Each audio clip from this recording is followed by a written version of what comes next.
বিহারের এক মুখ্যমন্ত্রী এক ডাক্তার মহিলার নিকাব ধরে টানলো, এই নিয়ে কিছু বলুন। এখন আমি বললে অনেক খারাপ কথা বলে দেব, আমার কথা সবারই সহ্য হয় না। এমনি কেস খাবারই খেয়ে আছে, আবার খেয়ে যাব, কি বুঝলেন? দুঃখটা একটাই, আমি এক্ষুনি আপনাদেরকে কিয়ামতের আলামত শোনালাম না? অশিক্ষিত মূর্খরা দেশ চালাবে আর শিক্ষিতরা চুপচাপ বসে দেখবে। মাশাআল্লাহ। দুঃখটা হচ্ছে এইটাই যে অনেকজন মনে মনে করবেন কাপড়টা ধরে টেনেছে, এটাতে দোষের কি আছে? আপনি ভেবে দেখুন তো, রাস্তায় যদি আপনার মায়ের কাপড়টা কেউ ধরে টানে তো কি হবে? বড় এটা ইসলামের একটা বড় অপমান।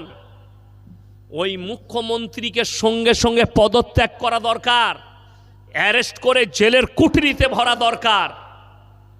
এরকম লোক মুখ্যমন্ত্রী থাকার যোগ্য নয়, যার কাছে নারীর ইজ্জত নেই। আল্লাহর কসম, বিশ্ব নবী হযরত মুহাম্মদ মুস্তাফা সাল্লাল্লাহু আলাইহি সাল্লাম নারী মর্যাদার কথা বলেছে, নারী ইজ্জতের কথা বলেছে। কোরআনে আছে ওয়াদরিব খুমুরিহিন্না আলা জুনুবিহিন, হে নারী তোমরা পর্দা নির্ধারিত করো, কোনোদিন ধর্ষিত হবে না, লাঞ্ছিত হবে না। আমি মুতালবা করব ভারত সরকারের কাছে, এই মুখ্যমন্ত্রীকে অ্যারেস্ট করুন, একে জেলের কুঠরিতে ভরুন। যে নারী মর্যাদা করতে জানে না, নারী মর্যাদা যার কাছে নেই, সে মুখ্যমন্ত্রীর উপযুক্ত কি করে হতে পারে?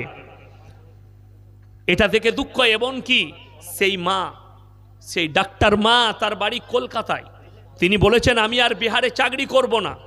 কতটা ব্যথিত হয়েছেন, কত ব্যথা পেয়েছে। সে যে তার হিজাব ধরে টেনেছে, এটাকে অনেক অনেক নেতা আমাদের দেশের বলছে এটা সামান্য ব্যাপার, কাপড় ধরে টেনেছে। যদি এটা সামান্য ব্যাপার হয় তাহলে তাকে বলবো তোমার মাকে যদি কেউ কাপড় ধরে টানে, মাশাআল্লাহ, আল্লাহ না, হকের কোনো জিত নেই, হকের জিত আছে। যারা মনে করছেন যারা না হকে আছে তারাই ভালো আছে, যারা বেঈমানি করছে তারাই ভালো আছে, তাইলে তুমি কোরআন আর হাদিস খুলে দেখে নাও, ইসলামের ইতিহাস খুলো। ফিরাউন বলেছিল আনা রব্বুকুমুল আলা, আমার থেকে উঁচু কেউ নাই। সেই যুগের জালিম বাদশা ফিরাউন, আল্লাহ তাআলা ফিরাউনকে মিটিয়েছেন না মিটাননি? বেজ্জতির সঙ্গে না ইজ্জতের সঙ্গে? বেজ্জতির সঙ্গে। নমরুদকে মৃত্যু দিয়েছে বেজ্জতির সঙ্গে। যারা জালিম হয়েছে, অত্যাচারী হয়েছে, আল্লাহ তাদেরকে বেজ্জতি করেছেন। আমার বন্ধুগণ, আমার ভাই, মাথায় রাখবেন, আপনি হালাল পথে চলুন, হকের ওপরে টিকে থাকুন। কোরআনে আছে তোমরা যদি দেখো চোখের সামনে ইসলাম বিরোধী কাজ হচ্ছে, আল্লাহ বিরোধী কাজ হচ্ছে, শরীয়ত বিরোধী কাজ হচ্ছে, হয় হাতের তারা রুখে দাও, তা না হয় জুবানের তারা রুকো, তা না হয় ওই জায়গা থেকে ঘৃণা করে দূরে সরে চলে এসো। একটা মুসলমান ইসলাম বিরোধী কাজ হবে, সেখানে যোগদান কি করে করতে পারে? ইসলামে গান বাজনা হারাম না হালাল? কথা বলে না? হারাম। এখন পশ্চিম বাংলায়, আমি নদিয়া ডিস্ট্রিক্ট জানি না, আমি আমার বর্তমান জেলার কথা বলছি, আমি বীরভূমের কথা বলছি, আমি মুর্শিদাবাদের কথা বলছি। ম্যাক্সিমাম মুসলমানদের 100টার মধ্যে 70টা বিয়েতে হারাম খোররা গান বাজনা করছে, ড্যান্স করছে। ঠিক বললাম না ভুল বললাম? আমার বন্ধুগণ, আমার ভাই, কিয়ামতের আলামতগুলো প্রকাশ পেতে শুরু করে দিয়েছে, আপনি সাবধান হয়ে যান। নাম্বার 1, এই কিয়ামতের আলামত বললেও অনেক মানুষের গায়ে লাগবে। নাম্বার 1, তোমরা যখন দেখতে পাবে সত্য বিলুপ্ত হয়ে যাচ্ছে, মিথ্যা প্রকাশ পাচ্ছে, এমন একটা যুগ আসবে, নবীজি বললেন সেই যুগে মানুষ যে মিথ্যা বলবে তার পাশে লোক বেশি থাকবে, যে সত্য বলবে তার পাশে লোক থাকবে না। মিথ্যা প্রশ্রয় পাবে, সত্য বিলুপ্ত হয়ে যাবে। নাম্বার 2, অশিক্ষিতরা সমাজের নেতৃত্ব দেবে আর শিক্ষিত মানুষরা চুপচাপ বসে দেখবে। এটা কিয়ামতের মারাত্মক আলামত।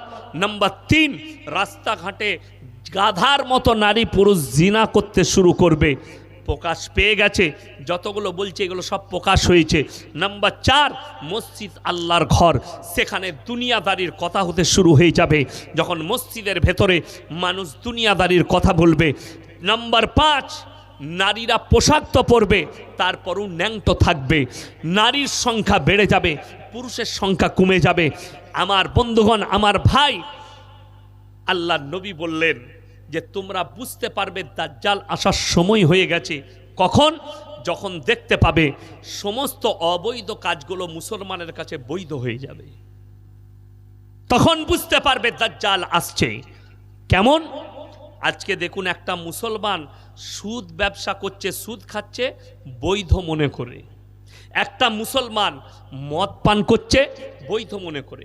একটা মুসলমান গাঁজা পান করছে বৈধ মনে করে।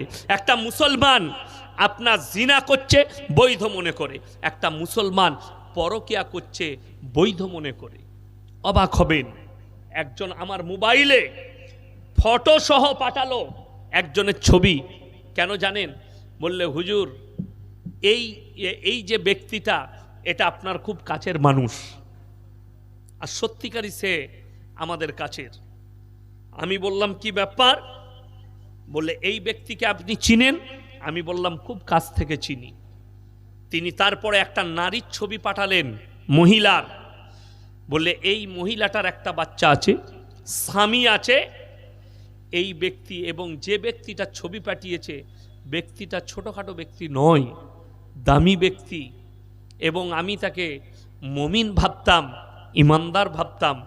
সেই লোকটা বলছে তার কাছ থেকে কেড়ে নিয়ে তার স্ত্রীকে নিয়ে সে বসবাস করছে। আর আমি কি বললাম? আমি কারোর বাঁয়ে বোয়ানো বক্তা লয়, মানুষ নয়। আমি বললাম ঠিক আছে। আমি সর্বপ্রথম তাকে ফোন করলাম যে ভাই, আপনার সঙ্গে আমি দুটো কথা বলবো। সত্য বললে আপনি বলবেন সত্য বলছি, আর আমি যদি মিথ্যা বলে থাকি তা আপনি বলবেন মিথ্যা এবং প্রমাণ দিবেন। বলে কি? আমি বললাম তুমি অমুক জনার স্ত্রীকে নিয়ে আছো? বলে হুজুর হ্যাঁ, ডিভোর্স হয়ে গেছে। আমরা ডিভোর্সের পেপারটা পাঠাও আমাকে। বলছে হুজুর পাইনি হাতে। আমরা কতদিন হলো? বললে 3 মাস। আমি বললাম তুমি কাল সকালে বললে, আজকে বললে কাল সকালে ডিভোর্সের পেপার আমি দিয়ে দেবো সই করে। কি বলছো তুমি? আমার হাতেও রেজিস্ট্রি ম্যান আছে, অনেক আলেম উলামা রেজিস্ট্রি করে, বন্ধু বান্ধব আছে। তুমি মিথ্যার প্রশ্রয় নিচ্ছ একটা পাপকে লুকাবার জন্যে? আমার সাথে সম্পর্ক তোমার? সে বলে হুজুর কেউ আপনাকে লাগিয়ে যাবে না। শোনো, সত্য না মিথ্যা বলো? বলে সত্য। আমি তুমি জীবনে আর আমাকে ফোন করবে না, আর কারুর কাছে বলবে না ইয়াসিন সাহেবের সাথে আমার সম্পর্ক আছে। হ্যাঁ, তুমি যদি ইস্তেগফার করে ফিরে আসো। বলে হুজুর সহি তরিকা কি? তার স্বামী তাকে ডিভোর্স দেবে, সে ইদ্যত পালন করবে 3 হায়েজ পর্যন্ত, তারপরে তুমি তাকে বিবাহ করতে পাবে, তার আগে নয়। বাকি যতদিন তোমার কাছে থাকবে তুমি জিনায় লিপ্ত হয়ে আছো। এই অবস্থায় বাচ্চা পয়দা হলে হারাম আওলাদ হবে। অথচ এই লোক হারাম হালাল সব জানে, এই লোক সব কিছু বুঝে, তারপরেও তাকে আমাকে বুঝাতে হচ্ছে। আপনি কি বলবেন? অনেক মুসলমান এইগুলোকে হালাল মনে করে এই মৌলবীদিকে না জানিয়ে, আমি যদি এই পাপটা করি আর মৌলবীকে বলি, মৌলবী তো আমার মুখে বলবে হারাম। জানানোর দরকার নেই। লোকের বউকে নিয়ে পালিয়ে এসে বাস করছো তুমি, আল্লাহর কাছে কি জবাব দিবে? সবাই নিয়ত করুন হালাল পথে চলবো ইনশাআল্লাহ। লাস্টে আমি বলবো, জীবনে বেঁচে থাকতে থাকতে যারা আমার বাবাজি বসে আছেন, আমার ভাই বসে আছেন, মা বোন, দুনিয়াতে বেঁচে থাকতে থাকতে যদি পরকালটা সুন্দর করতে চান, 3টে সাদকা করে যাবেন। সকলে জোরে বলুন ইনশাআল্লাহ। কটা বললাম বাবা? 3টে। 1 নম্বরটা হচ্ছে নেক সন্তান তৈরি করে যান।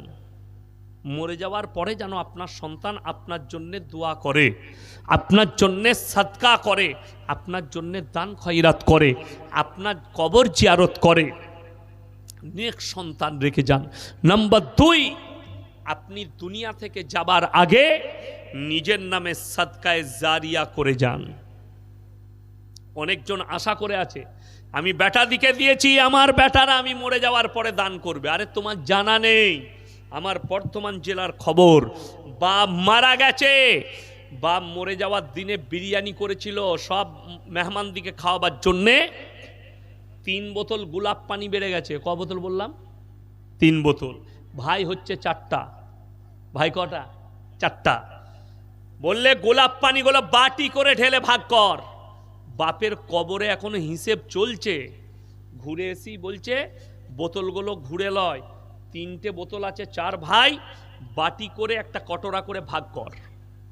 আর সে তোমার নামে সদকা করবে। বেঁচে থাকতে থাকতে আপনি সদকায় জারিয়া করুন, কিয়ামতের সকাল পর্যন্ত আপনি নেকি পাবেন। করবেন? জোরে বলুন ইনশাআল্লাহ। নাম্বার 3, খায়রুকুম মান তাআল্লামাল কুরআন আল্লামাহু। যারা ইলম হাসিল করে অপরের কাছে পৌঁছে দেয়।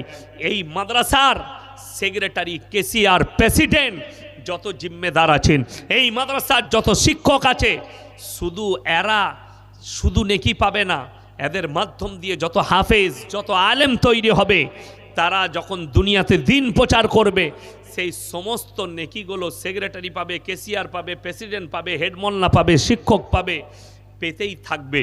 এইভাবে একের পর এক পেতে থাকবে সদকায়ে জারিয়া।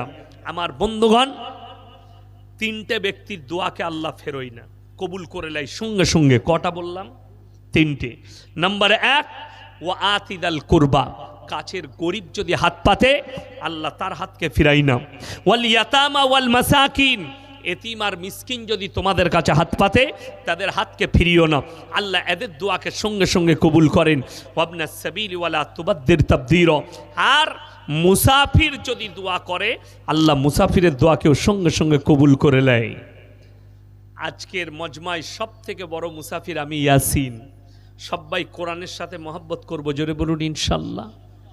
কোরআনে পারা কটা আছে বাবা? 30টা। আমি আপনাদের কাছে, শাহজাহান ভাই অনেক টাকা চেয়েছে, আমি কিছুই চাইবো না। আমি খালি চাইবো 30 জন, 30 পারা, 30 জন ব্যক্তি একটা করে কোরআনের দাম 500 করে টাকা আমার হাতে দিয়ে যান, মুলাকাত করে যান, দোয়া নিয়ে যান। আমি মুসাফির, আপনার লেগে দোয়া করব। যদি না থাকে, আপনি ফোন পেতে থাকলে ফোন পেতে দিয়ে যান, কালকে দিবেন, পরশু দিবেন। আমি মাত্র 30টা কোরআন শরীফ চেয়েছি। মায়েদের মধ্যে, আপনাদের মধ্যে কে দিবেন তাড়াতাড়ি উঠে আসুন। 500 করে টাকা, একটা করে কোরআন শরীফ, মাত্র 500 করে।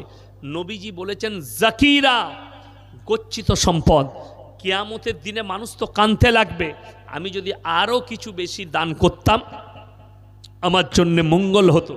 আমার বন্ধুগণ, 1 নম্বর কে আছেন? 500টি টাকা একটা করে কোরআনের জন্য বলেছি, মাত্র 30টা কোরআন শরীফ। যদি পয়সা না থাকে, আপনি ফোন পেতে দিয়ে যান।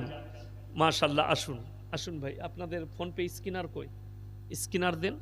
মাশাল্লাহ, আসুন। জাযাকাল্লাহ। কটা দিবেন? একটা। মাশাল্লাহ, এসো বাবু। জাযাকাল্লাহ, আল্লাহ তোমার হায়াতে বরকত দেখ। এই দেখেন, স্ক্যানারটা দেন। 2টো হয়েছে, 2 জন ভাই হয়েছেন। মাশাল্লাহ, আমি 30টা। আচ্ছা, মাশাল্লাহ, 3 জন হয়ে গেল। আসুন, জাযাকাল্লাহ, আল্লাহ আপনার হায়াতে বরকত দেখ। মাশাল্লাহ, 4 জন হয়ে গেল। জাযাকাল্লাহ, আসুন ভাই। মাশাল্লাহ, 5 জন হয়ে গেল। আসুন, জাযাকাল্লাহ, 6 জন। মাশাল্লাহ, আসুন ভাই। 7 জন, আল্লাহ হায়াতে বরকত দেখ। মাশাল্লাহ, 8 জন। মাশাল্লাহ, 8 জন। কই আপনাদের মোবাইলে নিয়ে এলেন? 9 জন।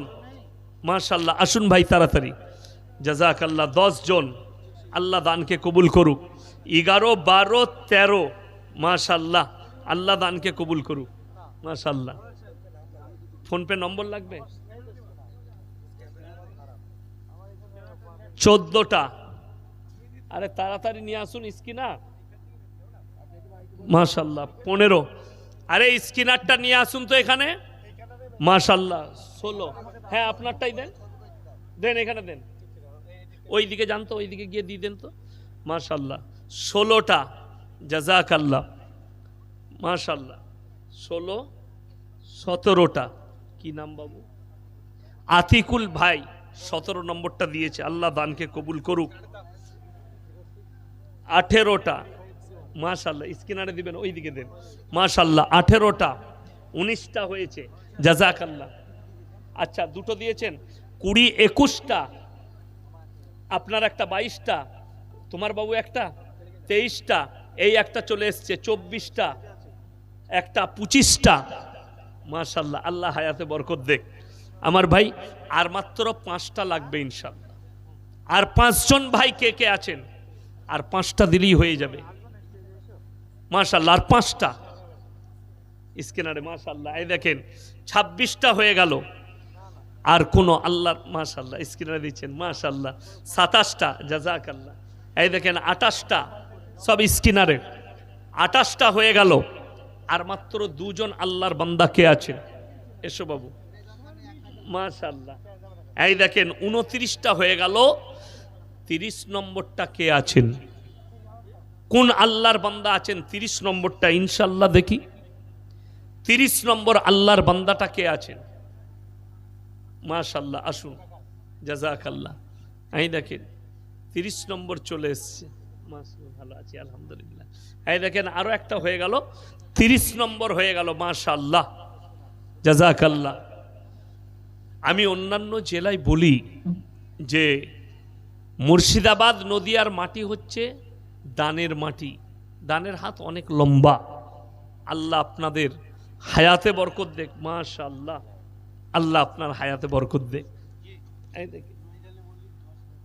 মাশাআল্লাহ, ওহিদ আলী মল্লিক ভাই 10,000 টাকা, আল্লাহ উনার দানকে কবুল করুক, নেক নিয়তকে আল্লাহ পুরো করুক, কারোবারে আল্লাহ বরকত দেখ, রুজি রোজগারে আল্লাহ বরকত দেখ, জাযাকাল্লাহ। হ্যাঁ গো 31টা হয়ে গেল যে, হ্যাঁ মাশাআল্লাহ, আচ্ছা মাশাআল্লাহ। দেখেন তাইলে 33টা হয়ে গেল বাপ, তাইলে আর 7টা দিয়ে 40টা করে দেন। মায়েদের কাছ থেকে কই সেরকম এলো না, যা দিল আমার ভাইয়েরা। আমার ভাই কেউ চলে যাবেন না, আমি একটা গজল শোনাবো, দোয়া করে দেবো ইনশাআল্লাহ, দোয়া নিয়ে যাবেন, জাযাকাল্লাহ। আল্লাহ আপনার হায়াতে বরকত দেখ, মাশাআল্লাহ। হ্যাঁ এই দেখেন 34টা হয়ে গেছে, কটা দিবেন? 4টা, মাশাআল্লাহ। 38টা হয়ে গেল। আচ্ছা শহীদুল ভাই একটা হয়েছে, স্ক্রিনারে মেরে দেবে। 39টা হলো, শেষ ভালো তার, সব ভালো তার। এই 40 নম্বরটা কে আছে? 40 নম্বর কে আছে? 40 নম্বরটা আর একটা হলেই হয়ে যাবে। 40 নম্বরটা কে আছেন? আমার কোন আল্লাহর বান্দা আছে? মাশাআল্লাহ, আসুন ভাই, জাযাকাল্লাহ, মাশাআল্লাহ, আল্লাহ আপনার হায়াতে বরকত দেখ। এই দেখেন এইটা দেন স্ক্রিনার, 40 নম্বর হয়ে গেছে, জাযাকাল্লাহ। আল্লাহ দানকে কবুল করুক। আপনাদের এখানে নাই আছে? ও ও ভালো, হিজড়ে নাচাবেন, হিজড়ে, বড় কষ্টের বিষয়। এখানে এত বড় আলেম বসে আছি, আপনাদেরকে বলে যাই, আমাদের ইসলামী শরীয়তের লগ্ন বলে কিছু নাই। আপনি বিয়ে করেছেন, লগন গিয়েছিল? যাই নাই, আমার ওইসব কিচ্ছু নাই। আমি তো যেদিনে বিয়ে হবে সেদিনে সকালবেলায় বাড়ি এসেছি মালসা থেকে, বর্ধমানে খাগড়া করেছিলাম। যেদিনে বিয়ে হবে গিয়ে গোসল করে ড্রেস পরে চলে গেলাম। এই 3 দিন আগে থেকে হারামখোর জাং বার করে জাঙ্গিয়া পরে বসে আছে, আর ভাবিরা ওকে হলুদ মাখাচ্ছে। একদম জান্নাতে চলে যাবি, তোর ভাবিও জাহান্নামে যাবে, তুইও যাবি। বড় কষ্টের বিষয়। কোথায় পেলে হলুদ মাখাতে হবে? যদি মাখার মন যায় যে কোনো টাইমে হলুদ মাখতে পারেন, ওষুধ হিসাবে ব্যবহার করুন। আমি একটা ওষুধ বলে যাই, যাদের গালে ব্রণ হয়, ব্রণ, কাঁচা হলুদ আর নিম পাতা বেটে একসাথে মাখবেন, আল্লাহ চাইলে ভালো হয়ে যাবে। কাঁচা হলুদ আর নিম পাতা একসাথে বেটে যে কোনো টাইমে মাখতে পারেন। আমার যখন সময় হয় আমি মাঝে মাঝে মাখি, অসুবিধা নেই। কষ্টের বিষয় হচ্ছে আপনি বলছেন বিয়েতে হলুদ। আমার একটা ছাত্র বললে আমার বিয়ে পড়াতে হবে, আমি যাবো ইনশাল্লাহ, কিন্তু মসজিদের ভেতরে নিকাহ পড়াবো, বাইরে হবে না।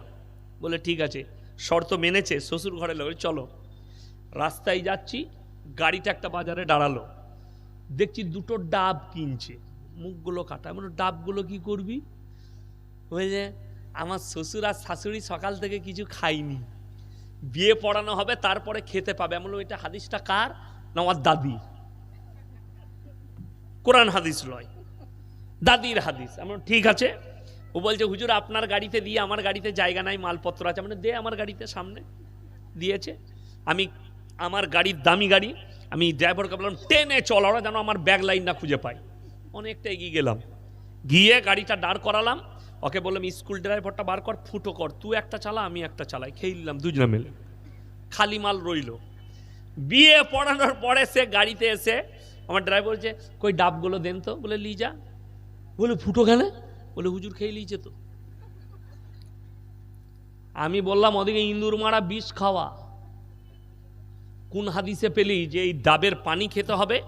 আমি বলে যাচ্ছি, যদি কারোর মেয়ের বিয়ে হয় সকাল থেকে তুমি খুশি করে খাবে, সকাল থেকে তুমি নিয়ত করে খাবে আল্লাহ আমার মেয়েকে সুখী করো, যত পারবে খাও। ও কই কি নাম? চিত্তরঞ্জন পাল। আচ্ছা মাশাআল্লাহ, আল্লাহ ওনাকে ইসলামের জন্য কবুল করুক, বলুন আমিন।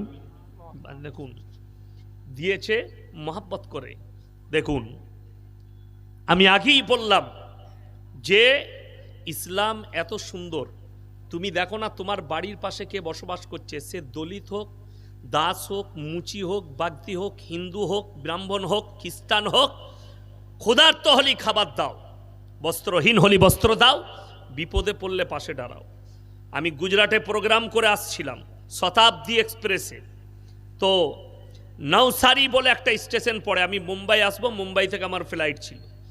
তো একটা নওসারি বলে স্টেশনে একটা ভদ্র মহিলা চাপলেন, হিন্দুদের, 40 বছর বয়স হবে, অনেকগুলো ব্যাগপত্র আছে, লাগেজ আছে। তো 4-5টা যুবক ছেলে বসেছিল, তারা হিন্দু না মুসলিম আমি জানি না, কিন্তু যুবক ছেলে। তাদেরকে আমি মৌলী সাহেব মানুষ, এমনি মৌলী সাহেব দিকে মেয়েরা লজ্জা করে, ঠিক কি না? আমাদের মেয়েরা কিন্তু এমনি পর্দা করে না, কিন্তু মৌলী সাহেব দেখলি মানে এদের কাছে মৌলী সাহেবগুলোই, দাড়ি টুপিওয়ালাগুলোই মরদ, বাকি কেউ মরদ লয়। ঠিক বললাম না? তো সে আমাকে লজ্জা করছে, এটা দাড়িওয়ালা, এ মৌলবি সাহাব হ্যাঁ, আমাকে লজ্জা করছে। তো আমি দেখলাম তার কথা কেউ কর্ণপাত করছে না। আমি তাকে বললাম বহিনজি मैं উঠা দু। সে দেখলে মৌলী সাহেব আগে থেকে বলেছে, তো বললে ভাইয়া উঠা দিজিয়ে। আমি সব চাপিয়ে দিলাম। সে সিটে বসার পরে বললে ভগবান আপকা মঙ্গল করে। সে বলেছে ভগবানকে আমি তার উপকার করেছি, আর বদলা আমার আল্লাহ আমাকে দেবে। যেহেতু আমার কর্তব্য তার উপকার করা, সে বিপদে পড়েছে। আমি জলসা শেষ করে যখন বাড়ি ফিরি, বর্ধমানে বাস স্ট্যান্ডে, পুরনো বাস স্ট্যান্ডে একটা দোকান আছে চায়ের, বাপিদা। আমার আব্বাজিও খেয়েছেন, এখনো দোকানটা আছে। হাফ বয়েল ডিম সিদ্ধ, মালাই টোস আর চা খাওয়াই। আমি হঠাৎ করে মুর্শিদাবাদ থেকে গিয়ে রাত তখন 3টে বাজছে, ঢুকলাম। 13 বৎসরের একটা হিন্দু ভাইদের মেয়ে তার দোকানের পাশে বসে আছে। আমাকে বাপিদা বলল দেখুন না, এর বাপ অত্যাচার করেছে, ইলাহাবাদে থাকতো, এ রেগে পালিয়ে এসছে মেয়েটা, এর কাছে পয়সা করে কিছুই নেই, এ বাড়ি যাবে। আমি বললাম কোথায় যাবে, কোথায় বাড়ি? বললে শ্রীনগর, মেদিনীপুর। আমি বললাম বাপিদা যা খাবে খাইয়ে দেন, আর কত ভাড়া লাগবে বলুন, কত টাকা লাগবে? বলে 160 টাকা। 200 টাকা ছিল। আমি বললাম এটা নিয়ে নাও।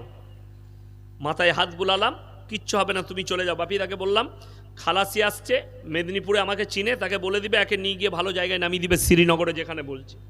কেন? আমি তার ধর্ম নয়, ওটা আমার কর্তব্য, ওটা আমার ইমানি দায়িত্ব।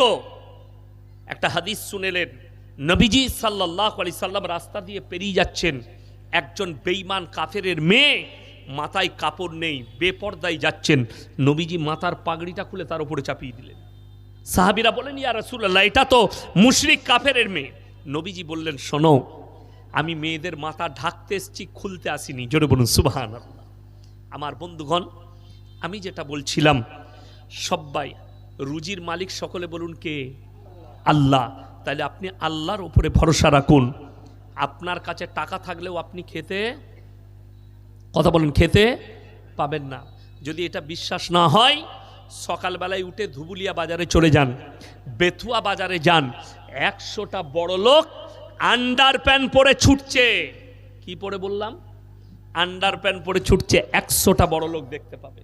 100 জন, 6 সু গয়কার র, কি সুগার, লাখ লাখ টাকা ইনকাম করে, কিন্তু টেবিলে খেতে বসলে ডাক্তারে বলেছে পোড়া রুটি আর করেলা ভাজি খাবে। হ্যাঁ, তাহলে রুজির মালিক কে? আল্লাহ। একটা গরিব মানুষ চাষবাস, তাকে বলেছে আল্লাহ যা পারবি প্লেটে যেটা জুটবে সেটাই খাবে, ঠিক কি না? আজকে মাদ্রাসায় খিচুড়ি করেছে না করেনি? সবজি খিচুড়ি সবাই খেতে পেরেছে কি?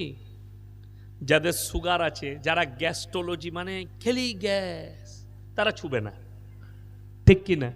কথা বলেন, না না আমি খাবো না, গ্যাস হয়েছে। রুজিতে লিখতে হবে, আল্লাহর কসম করে বলছি, পৃথিবীর যে কোনো কোনায় থাকেন, যত কোটি টাকারই মালিক হন, আল্লাহ যতটুকু রুজিতে লিখেছে তার এতটুকু বাইরে আপনি পাবেন না। এটা বিশ্বাসের নাম হচ্ছে ঈমান, যে রুজির মালিক আল্লাহ। আপনি মনে করছেন লটারির টিকিট কেটে 100 কোটির মালিক হবেন, আর আপনি মালিক হয়ে গেলেই আপনি কামিয়াব। কে বলল আপনাকে? কামিয়াবি কাকে বলে বলেছি? শরীয়তি কামিয়াবি। আপনার ইমামকে আপনি 5000 বেতন দেন, কিন্তু গ্রামের 100 কোটি টাকার মালিক মরে গেলে তার জানাজার নামাজটা ওই 5000-এর মৌলবি পড়াবে। এটার নাম কামিয়াবি। আল্লাহ দাস্তারখান দেবে, আল্লাহ ইজ্জত দেবে। আমাদের মৌলবিদের কাছে কোটি টাকার ব্যালেন্স নেই, কিন্তু আল্লাহর কৃপায় যেখানে যায় দাস্তারখান। আপনাকে আমি একটা কথা বলে দিই, বাড়িতে আমরা মুরগির মাংস খাই না? খাই না? মুরগি খাই, গরুর খাই, কিন্তু আপনি যে কোনো জায়গায় ইজতেমায় যান, জোরে যান, দেখবেন ডাল আলু রান্না করে, নইলে ঘেঁট, ঠিক কি না? দিয়ে দেখ। আচ্ছা, মাদ্রাসায় কি রান্না হয়? আমরা মাদ্রাসায় কি খাওয়াই? ঘ্যাঁট। একজন বড় লোক এসে মাদ্রাসায় বললে, হুজুর আজকে কি তরকারি হয়েছে? আমরা দেখো এ তরকারি নিয়ে আই তো, বাটি করে দিলাম, চামচ করে খেলে দারুণ। কি করে রেঁধেছে? আমি বললাম এটা রান্নার মজা নয়, এটা ইখলাস আর বরকতের মজা, অন্য কিছু নয়। ইখলাসের মজা, বরকতের মজা। আমি আপনাকে বলে দিচ্ছি, আপনি যদি হালাল খাবার হয়, আল্লাহর কসম করে বলছি, আপনার দিল ফুল কনফিডেন্স থাকবে, আমি খাবারটা যেটা খাচ্ছি হালাল, আমার ইনকাম হালাল। আর সেই খাবার যদি শাক আর ডাল হয়, সেই খাবার যদি আলু আর ডাল হয়, আপনি তৃপ্তি করে খেতে পারবেন। যে ইলিশ মাছ দিয়ে ভাত খাচ্ছে আর হারাম করে যদি সুদখোর হয়, সুদের টাকা হয়, হারামের টাকা হয়, চুরির টাকা হয়, লোকের মেরে নিয়ে টাকা হয়, খাবে তো ভালো মন্দ, কিন্তু গ্যাস হয়ে যাবে, হজম হবে না। সে তো জানবে আমি কি টাকার ভাত খাচ্ছি, সে তো জানবে কি টাকার মাল খাচ্ছি। আমার বন্ধুগণ, আমার ভাই, ওই জন্যে রিজকের মালিক সকলে বলুন কে? আল্লাহ। আল্লাহ হচ্ছে রুজির মালিক। ওয়াল্লাযীনা ইউমিনুনা বিমা উনজিলা ইলাইকা ওয়া মা উনজিলা মিন ক্বাবলিক। হে আমার নবী বলো, 4 নম্বর, যতগুলো নবী পয়গম্বর পাঠিয়েছি এদেরকে তারা যেন নবী বলে বিশ্বাস করে। প্রত্যেকটা নবীকে নবী বলে বিশ্বাস করতে হবে। সবাই করবো? জোরে বলুন ইনশাল্লাহ। আমাদের নবীর ওপরে ঈমান আর প্রত্যেকটা নবীর ওপরে বিশ্বাস যে এগুলো আল্লাহর পাঠানো পয়গম্বর, আল্লাহর পাঠানো দূত। 5 নম্বর, ওয়াবিল আখিরাতি হুম ইউকিনুন। আর মরণের পরে আর একটা জিন্দেগি আছে, ওটার নামই হচ্ছে ঈমান। কিয়ামতের দিনকে সবাই বিশ্বাস করব ইনশাল্লাহ। বিচারের দিবস হবে না? হবে না? বিচারের দিন হবে। আমি প্রথমেই শোনালাম সূরা কাহফের প্রথম আয়াত, ওয়া ইন্না লাজাইলুনা মা আলাইহা সাইদান জুরুজা। গোটা পৃথিবীটাকে লেবেল করে দেব, আল্লাহ তাআলা মানুষকে পুনরায় তুলবেন। আর কিয়ামতের ময়দান শুনেলেন। আজকে অনেক মানুষ, অনেক জ্ঞানী, তারা বলে, আমাদের ভারতের জ্ঞানীগুণী মুসলমানরা বলে, আরে মৌলী সাহেব মানুষ, আমরা জলসা করছি, আপনারা জলসা করছেন ভারতের মাটিতে, আপনি আল আকসা নিয়ে কথা বলবেন কেন? আল আকসা ফিলিস্তিনে আছে, তোমার জানা নেই? আল আকসার সঙ্গে মুসলমানের রুহানি সম্পর্ক। কি সম্পর্ক বললাম? রুহানি।